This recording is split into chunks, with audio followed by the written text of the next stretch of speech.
পুরা কলেজের মাঝে একলা এক পিস আসলাম, খুব গুন্ডা আসলাম আমি। আমারে তো কলেজের সবে ডরাইতো, খালি 3-4টা ছেলে বাদে আমার আর সবে ডরাইতো। তবে যারা আমারে ডরাইতো না তারা একটু একটু আর কি আমার ডর লাগতো। তবে আমি অন্য ধরনের মানুষ, আমার যারে ডর লাগতো আমি তারে বন্ধু বানাই দিতাম, খুব লাগতাম।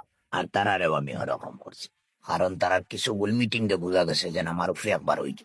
এর লাগে আমি তারা ফ্রেন্ড বানাইয়া বইতাম, because the best way to destroy your enemy make them friend.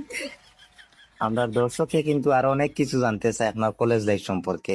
আর আমরা শুনছি আপনি কোনো মেয়েরারে বিশ্বাস করেন না। আপনার কলেজ লাইফে নাকি এমন কিতা একটা ঘটনা ঘটছে, এরপর থেকে আপনি কোনো মেয়েরারে বিশ্বাস করেন না। আপনি মেয়েরারে বিশ্বাস না করার কারণটা কিতা? এমন কিতা ঘটনা ঘটলো? না কোনো মেয়ে আপনারে ধোঁকা দিছে? এই দুকা সুকা কিচ্ছু না। আপনি কোনো মেয়েরে ভালোবাসতেন? বাসতাম বা কাহটারে বাসতাম, তবে এইটাই ওয়ান সাইড লাভ আসলো, সাহস করি আর কে কইতাম পারছি না। তাইলে মেয়েরারে বিশ্বাস না করার কারণটা কিতা? একদিন একটা ঘটনা দেখে আমার বিশ্বাস উঠে গেছে। কিতা এমন ঘটনা একটু যদি আমরা দর্শকের লোকে শেয়ার করতে, আমরা দর্শক আর কি জানতে চাই। একদিন আমি কলেজের রেস্টুরেন্টে খাওয়াত গেছি, গিয়া দেখি প্রত্যেকটা সিটও একটা ছেলে একটা মেয়ে কবুতরের লাগান জুড়ায় জুড়ায় বই থাকছে। আমি একলা বেজুড়া, তারা সবটি জুড়া জুড়া, 12 থেকে 13 জুড়া, আমার বইবার পর্যন্ত সিট। আচ্ছা হইলাম ও বাই একটু খাইয়া দেন দিয়ে হামাই যাই গিয়া, হামাইলাম যখন বাপ রে বাপ, মেয়েরা নাচানাচিরা আর স্টাইলি গপ, ওই যাবে নিবি খাবে নিবি, আমি আজকে পার্স বলে এসে গেছি বে, তোর কাছে 5টি কে কোটা পাইব নিবি, মোরা করে উঠিয়া দৌড়াইবা। আমার তো একটা হাই প্রেশার আর টান খাটামি শুনিয়া মাথাও তো পুরো আগুন হয়ে গেছে। হঠাৎ আমার শয়তানে দিমাগ এক তুফানি আই গিয়েছে। কিতাই যাইছি হইলাম আজ মেয়েরারে পরীক্ষা হয়ে যেত, তারা কতটুকু লয়ের আইতে কিলিতাম, নাও খালি খাইবার লাগি ফয়েন তোর হাত ধরি আটে। জিনিসটা বুঝতে লাগবো।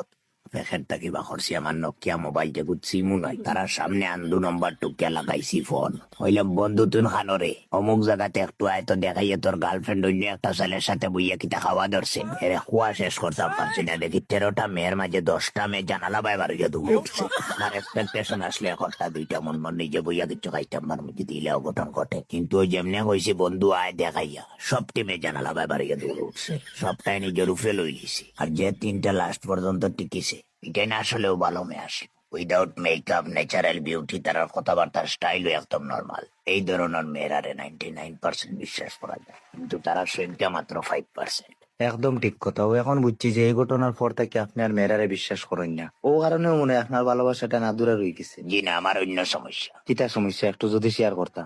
দেখিও মেয়েরারও একটা গুণ আছে, তারা সব দিকে খারাপ নয়, তারা সর মাঝে 2-1টা দিকে ভালো আছে। তারা যদি কোনো ছেলেরে ভালো পায় তো শুধু ছেলেটাই জানবো, আর দুনিয়ার কোনো মানুষে জানতো না। আর আমরা ছেলেরা যদি কোনো মেয়েরে ভালো পাই তো শুধু মেয়েটা ছাড়া পুরা দুনিয়াই জানবো। আমিও ওই ধরনের একজন, কোনোটারে সাহস করে বইতাম পারছি, এক একটারে 2-3 বছর করে বেলা হয়েছি। তবে এখন আর এটা জিনিস ইন্টারেস্ট নাই, একদম ঘর থেকে যেদিন বিয়া দিবে এদিন বিয়া হইব।